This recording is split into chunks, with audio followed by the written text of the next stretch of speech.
Hey everyone. Welcome back to Hoa Karen Stories. I hope you're all doing well today. It's great to have you back for another dramatic episode. Before we dive in, let me know in the comments how your day's going. Are you ready for another wild Hoa tale? Today's story is one that's sure to leave you shaking your head. It's about Karen, an Hoa president who took her power trip a little too far.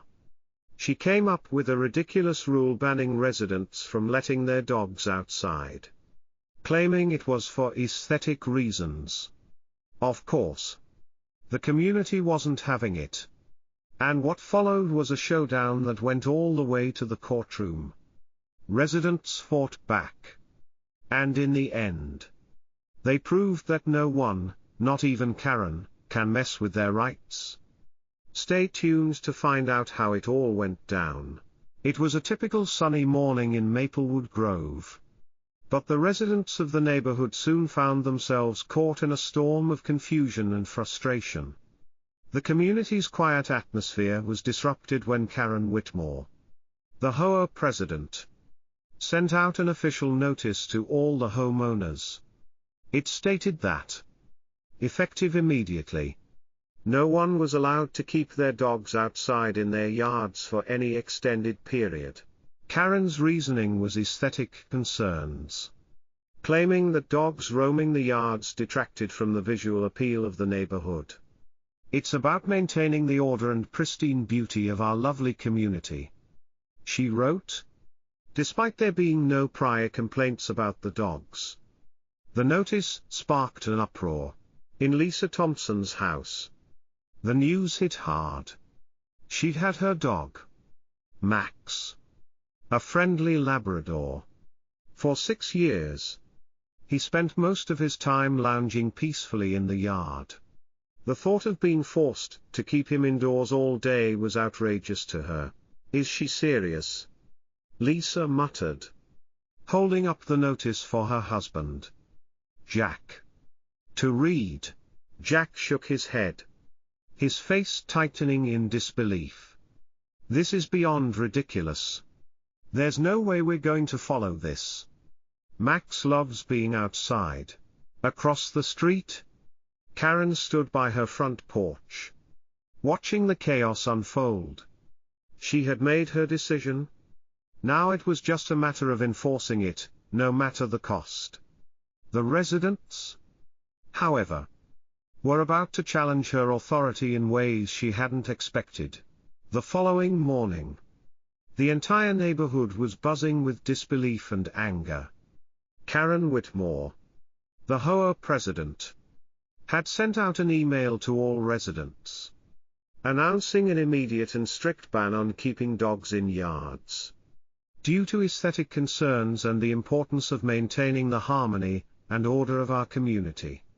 She had written, all dogs must remain indoors or be kept in designated enclosures. Effective immediately, Lisa Thompson couldn't believe her eyes as she stared at the email on her phone. She'd just gotten back from taking her dog, Max, for a morning walk. And he was happily trotting in the yard, his tail wagging. But now, this new rule meant that Max, who loved spending time outside, would have to stay cooped up indoors all day. Every day. This is insane, Lisa shouted, tossing the phone onto the kitchen counter. Jack, her husband, looked over from the other room, his eyebrows furrowing. What's going on, Karen? Lisa spat. She's trying to ban dogs from our yards, Jack. She says it's for aesthetic reasons. Jack stood up, walking over to his wife. Aesthetic reasons? Our yard is perfectly fine. Max doesn't even bark or bother anyone. As Lisa paced around the kitchen, she realized the entire neighborhood was in an uproar. She overheard her neighbor, Karen Miller, standing outside, angrily talking to another resident about how absurd the rule was. I've never seen such nonsense. My dog is well behaved. And now Karen wants to treat us like criminals. People need to come together and fight this. Karen Miller said, shaking her head in disbelief. From across the street? Karen stood on her porch, watching the scene unfold, a smug smile on her face. She knew this would be difficult to enforce, but she believed it was the right thing to do. After all, she was the president, and the community needed her leadership, whether they liked it or not. But she hadn't anticipated the full force of the backlash she was about to face. Days passed, and Karen's new rule became the talk of the neighborhood. Despite the outrage, many residents refused to comply. Dogs, like Max, continued to lounge peacefully in their yards, enjoying the fresh air, while their owners enjoyed the quiet of suburban life.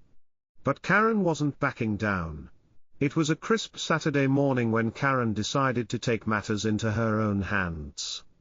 She put on her sunglasses, grabbed her clipboard, and marched out of her house, determined to catch anyone who violated her new rule.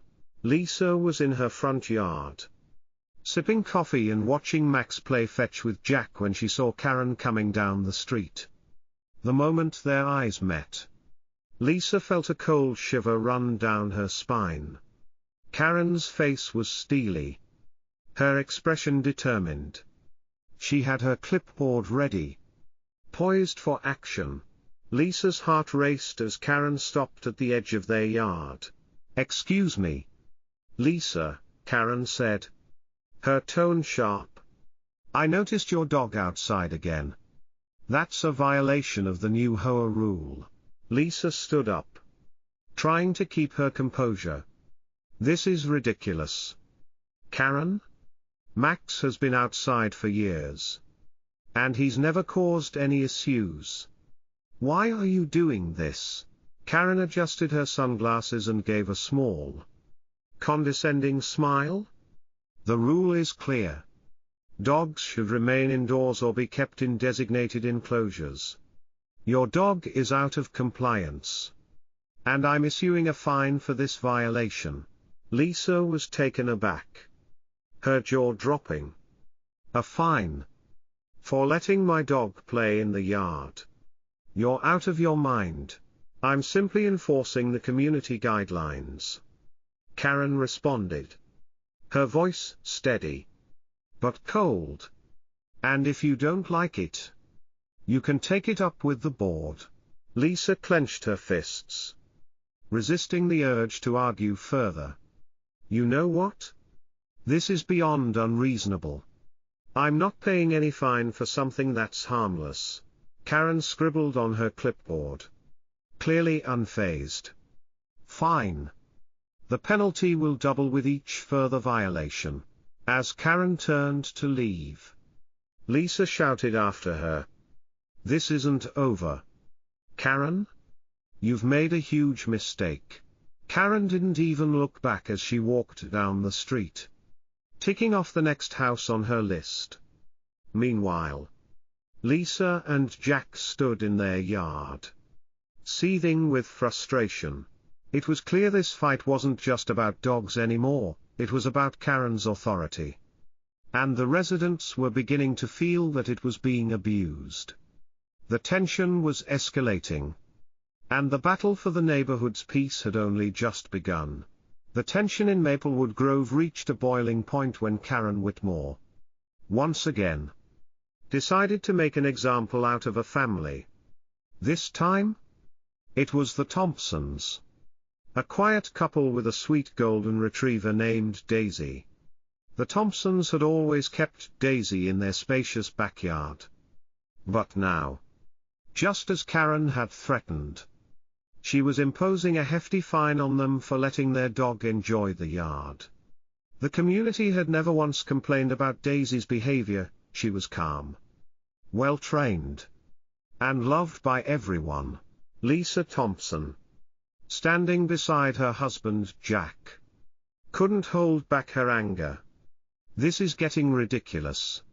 Karen, Lisa said as she received the notice in her mailbox, her hands trembling in frustration. Daisy's not even a problem. There's never been a single complaint. Jack, equally furious, paced in front of their home. What's next? Are we going to be fined for breathing too loudly? Across the street, Karen stood at the curb, smugly watching the Thompsons read the fine. Lisa's eyes locked with hers, her fury building. I'll tell you what, Karen, Lisa shouted from her yard. This is out of control. We're not just going to sit back and let you destroy our community. The next day, as the sun began to set, Lisa and a group of like-minded neighbors gathered at the local community center. A public meeting had been called. And this time, Karen wouldn't be able to hide behind her usual authoritative stance. As Karen arrived at the meeting, she was greeted by a chorus of murmurs, and several residents immediately stood to express their grievances. Karen? We need to know why you're doing this, said Thomas Harris, a retired lawyer who lived 2 doors down from Lisa. You've given us no explanation, just a vague aesthetic concerns. This isn't just unreasonable. It's downright authoritarian. Karen's eyes narrowed, but she stood her ground. I'm simply doing what's necessary to maintain the order and peace of this neighborhood. Rules are rules. Your rules don't make sense, shouted Mary from down the block. Dogs have always been part of this neighborhood. You're punishing good families for no reason. Karen? You can't just force people into following your every whim. Lisa added, stepping forward, her voice shaking with emotion. This isn't about community, it's about control. The room was filled with heated arguments, everyone speaking over one another. Karen's face grew red as the criticisms piled on.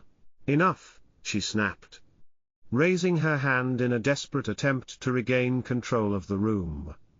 I'm the president of this Hoa. I have the right to enforce these rules.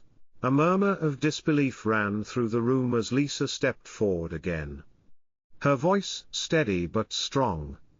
We're not asking for your resignation, Karen. We're asking for you to step down from this tyrannical rule. You've turned this neighborhood into your personal fiefdom. This ends now? The words hung in the air like a challenge. And for the first time, Karen was taken aback. It was no longer just 1 or 2 residents fighting her, it was the entire community, united in their opposition. And as Karen tried to regain control, she realized something: this fight was no longer about the dogs. It was about the power she'd wielded without explanation, and the people who were starting to see through her thin veil of authority. The battle for Maplewood Grove was escalating. And Karen had just made her first major mistake. As the weeks passed, Karen refused to back down, adamant that her rule was for the greater good of the community. She continued issuing fines, her authority growing stronger with each passing day. But as the fines piled up, so did the frustration among the residents of Maplewood Grove. They couldn't stand by and let Karen destroy the harmony of their neighborhood any longer. It was time for action. At a community meeting one evening, Lisa stood in front of the group, a determined look on her face. We've tried talking to her. We've tried reasoning with her, she began. But it's clear Karen doesn't care what we think. It's time to fight back, legally. The crowd murmured in agreement. And soon, they had a plan. With the help of Thomas Harris, the retired lawyer, they decided to take the Hoa to court. They pooled their resources, hired a respected attorney, and prepared to face off against Karen in the legal arena. The court date arrived. And the atmosphere in the courtroom was tense. Karen sat at the front with her lawyer, her face tight with defiance, while the residents of Maplewood Grove, represented by their legal team, sat on the opposite side, ready to make their case. The attorney representing the community stood up first. "Your Honor, we are here today because the Hoa president, Karen Whitmore, has imposed a rule that lacks any reasonable justification. It is a clear abuse of power. There has been no substantial evidence presented to show that keeping dogs in yards is harmful to the community. And no complaints were ever made. This rule has no legal foundation." Karen's lawyer tried to argue that the Hoa had the right to set its own rules. But the judge wasn't convinced. While the Hoa does have the authority to enforce community guidelines, those guidelines must be reasonable and fair. There is no evidence here that justifies the sweeping ban on pets in yards. It appears to be more about control than the welfare of the community. The judge listened carefully as Thomas Harris presented his evidence, testimonials from residents, photographic proof that no harm had come from dogs being in their yards, and expert opinions on the well-being of pets in suburban environments. It was clear that Karen's rule was not only unreasonable, it was also unenforceable. After a brief deliberation, the judge returned with a decision. "In favor of the plaintiffs," he said. "This rule is struck down. The Hoa president, Karen Whitmore, is ordered to rescind the fine and immediately lift the restriction on pets. Furthermore, Karen Whitmore must issue a formal apology to the residents of Maplewood Grove for her overreach." A collective cheer erupted from the residents. And Lisa exchanged a triumphant glance with Jack. The battle was over. And they had won. Karen, however, did not share in their joy. Standing at the front of the courtroom, her face was a mixture of disbelief and frustration. She had lost control. Her reign over the community was over. In the weeks that followed, the residents of Maplewood Grove breathed a sigh of relief. Karen's apology was formal, but it was clear to everyone that it wasn't heartfelt. Nevertheless, the damage was done. The Hoa would now be run with more transparency and fairness. And Karen had learned a hard lesson: power, when abused, would always come with consequences. From that moment on, the neighborhood felt more united than ever before. The residents had stood up for their rights. And they had won. And as for Karen, she had been forced to confront the reality that not even the strongest authority could withstand the collective will of a united community.